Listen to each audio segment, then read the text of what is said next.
So let's talk about a creature that pretty much laughs in the face of physics. It's this tiny nocturnal marvel, a master of camouflage. But this same little animal is at the heart of a huge contradiction.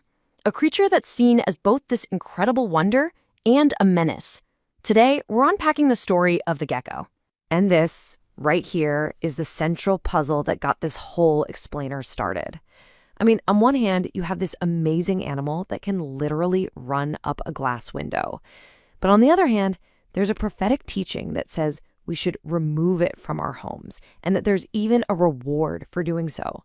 So what gives? How do we square that circle? Let's just lay it all out there. In one corner, we have the marvel. This is the gecko that biologists and engineers are just obsessed with. It has millions of microscopic hairs on its feet, creating a force that lets it stick to almost anything. And get this, it doesn't have eyelids, so it has to lick its own eyeballs to keep them clean. Wild, right? Plus, if a predator grabs its tail, it just drops it and grows a whole new one. And yet, on the other side of the coin, the gecko is seen as a menace, an unwelcome guest that should be removed on sight. All right, so to really get to the bottom of this, we've got to start with the menace side of things. Why is the gecko seen as a problem when it's inside our living spaces? Let's unpack the actual risks of having them as roommates. So the worries kind of fall into two big buckets.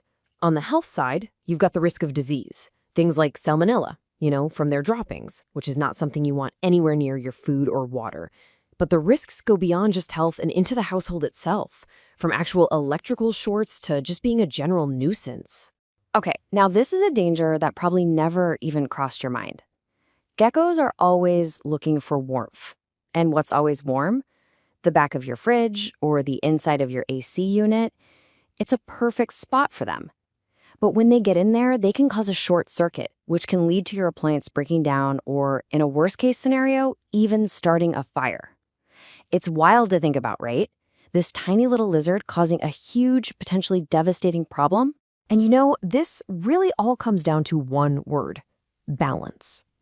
A few geckos here and there might not be a big deal, but when they start to overpopulate an area, say your garden or a local farm, their diet suddenly becomes a problem. See, geckos aren't picky eaters at all. They'll gobble up mosquitoes, which is great, but they'll also eat helpful spiders and small bees, and that can actually mess up the local pollination of plants. It's a real domino effect, a classic case of too much of a good thing. Okay, so we've seen the hazard in the home argument. But now, let's flip the script. Because as soon as you take the gecko out of the house and put it back where it belongs, in nature, the whole story changes. It goes from being a potential hazard to an absolutely essential ally. And posing this question really gets to the heart of the gecko's true value. What if we just decided they were all pests and tried to get rid of every single one? What would actually happen? The answer is pretty revealing. Wow, I mean, just look at this chart. It tells you everything you need to know. Geckos are relentless predators of the very insects that drive us crazy. Mosquitoes, flies, roaches, they are nature's own pest control. Take away the geckos, and the population of these harmful insects would just explode. It'd be a nightmare, creating a much, much bigger problem for all of us. So, if the gecko had a resume, what would it say? Well, first off, expert pest controller.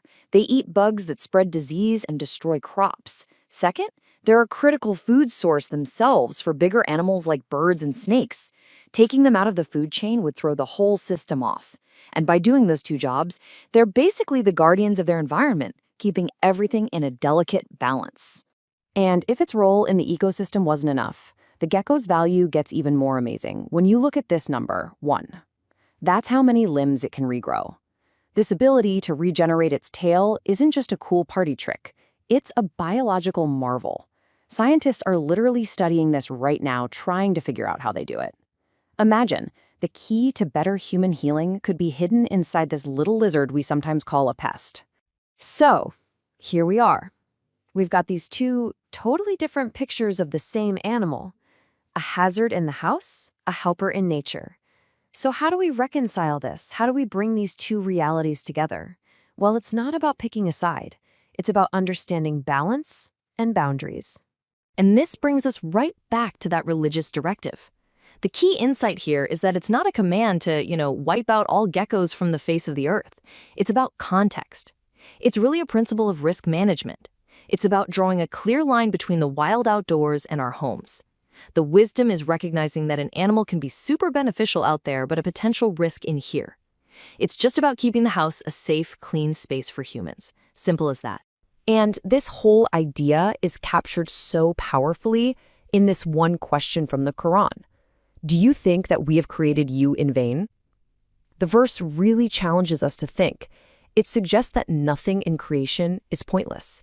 Every single creature has a purpose, a role to play, even if we can't see it right away.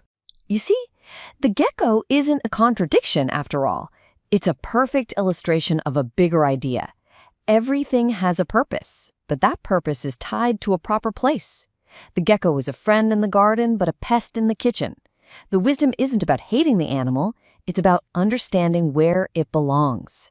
And that really leaves us with something to think about, doesn't it? The gecko is just one example. I mean, think about bats or spiders or even bigger animals. It makes you wonder, right? Where else do we draw these lines? What other creatures have we labeled as pests just because they showed up in the wrong place? What vital secrets are they holding that we just haven't figured out yet?